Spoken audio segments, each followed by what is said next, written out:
ওকে।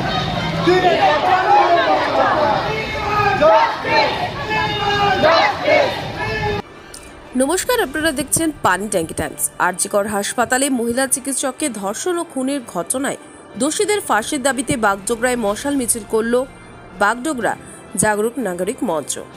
সোমবার রাতে বাগডোগরা পানিঘাটা মোড় থেকে এই মশাল মিছিল শুরু হয়। গোটা বাগডোগরা পরিক্রমা করে বিহার মোড়ে শেষ হয় এই মশাল মিছিল। ধর্ষকরা এখনও অধরা, প্রশাসন দ্রুত দোষীদের গ্রেপ্তার করুক। মহিলারা তাই মোমবাতি ছেড়ে মশাল হাতে বেরিয়েছে। নারীদের লাঞ্ছিত করা দেখে পুরুষরাও এই মিছিলে সামিল হয়েছেন বলে সংগঠনের সদস্য প্রিয়াঙ্কা সরকার মিত্র জানান। এদিন হাতে মশাল ছাড়াও জাতীয় পতাকা হাতে নিয়ে মিছিলে অংশ নেন। আরও খবর জানতে অবশ্যই চোখ রাখুন শুধুমাত্র পানি ট্যাঙ্কি টাইমসের পর্দায়।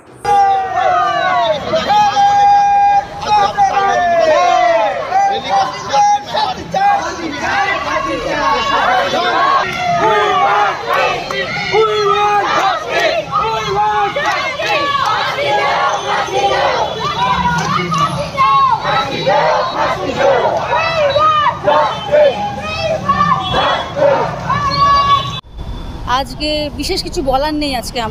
আজকে আপনারা দেখতেই পাচ্ছি পশ্চিমবঙ্গে কি ঘটনা ঘটছে। দীর্ঘের দিন ধরে, দিনের পর দিন আমরা কতদিন আর মোমবাতি ধরবো হাতে? মোমবাতি ছেড়ে আজকে আমরা মশাল ধরলাম। এই মশাল ছেড়ে তারপর আমরা কি ধরবো? তার জন্যই বলছি, আমাদের নারীদের এইভাবে ধর্ষণ হতে আমরা তো আর আটকাতে পারছি না কোথাও। তাই আমাদের দরকার সুশিক্ষার দরকার। তাই স্বাস্থ্য ব্যবস্থা উন্নত করতে হবে, তারপর আমাদের উন্নত করতে হবে প্রশাসন ব্যবস্থা।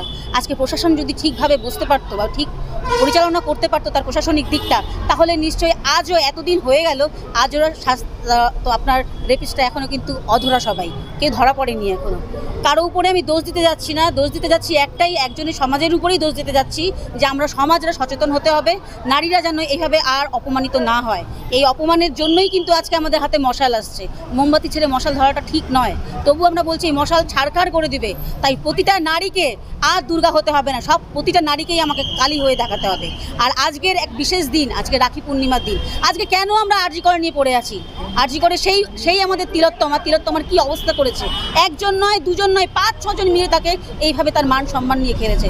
তারপর তাকে কি করলো? আগে প্রথমে মেরেছে, মারার পর তাকে কি করলো?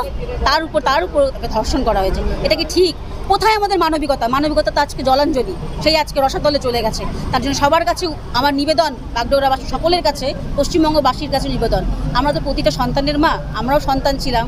তাই সকলের কাছে অনুরোধ যে সন্তানকে সুশিক্ষা দিন। আজ নারীরা শুধু আমাদের সাথে লাঞ্ছিত হচ্ছে না, তার জন্য আজকে আমার নারীদের এই অবস্থা দেখে আমাদের সাথে সব দাদা ভাইরা কিন্তু এখানে উপস্থিত হয়েছেন। তারাও কিন্তু সহ্য করতে পারছে না, তাদেরও তো লজ্জা। সেই পুরুষ জাতি তো তার নারীকে ধর্ষণ করছে, কেন করে বারবার করে এই অবস্থা কেন আসবে? তাই বলছি, স্বাস্থ্যমন্ত্রী যেরকম দেখতে হবে, প্রশাসনিক ব্যবস্থাকেও দেখতে হবে, সবাইকে মজবুত হয়ে বসতে হবে যেন আমাদেরকে আর মশাল হাতে না নিতে হয়। যতবার এরকম হবে ততবার আমরা মোমবাতি নিব, ততবার আমরা মশাল নিব। আমরা চাই না, নারীরা চাই না মশাল হাতে নিই আর মোমবাতি হাতে নিই। আমরা চাই সুবিচার। আজকে সেই মেয়েটার জন্য সুবিচার পায়। আজকে এই রাখি পূর্ণিমার দিনে আমরা আরজিকর বলে যাচ্ছি। কেন বলে যাচ্ছি আপনারা একবার ভাবুন। আপনারাও সাথে থাকুন, আমরাও সাথে আছি, যেন মেয়েটা সুস্থ বিচার পায় এবং সুবিচার পায়। আমার নাম প্রিয়াঙ্কা সরকার মিত্র।